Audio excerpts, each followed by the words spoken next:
आता पाहूया पाऊस पाण्यासंदर्भातल्या टॉप 9 बातम्या। राज्यातील 138 मोठ्या धरणातील सरासरी पाणीसाठा 90%, 260 मध्यम प्रकल्प 71% भरले, 2599 लघु प्रकल्पात 47% पाणीसाठा।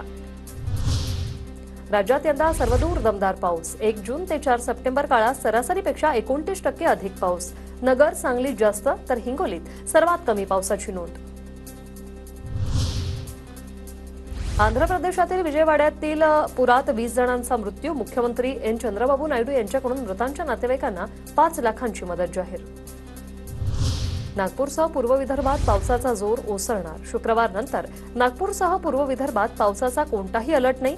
नागपूर जिल्ह्यात यंदा सरासरीपेक्षा 10% जास्त पाऊस। बुलढाणा जिल्ह्यात अतिवृष्टीमुळे 11,609 हेक्टरवरील पिकांचं नुकसान, 16,425 शेतकऱ्यांना पावसाचा फटका, कापूस, तूर, मका, सोयाबीन, उडीद या पिकांचं मोठं नुकसान। नाशिक जिल्ह्यातील गिरणा धरण 96% भरलं, गिरणा धरणातून 2,442 क्युसेकनं विसर्ग सुरू।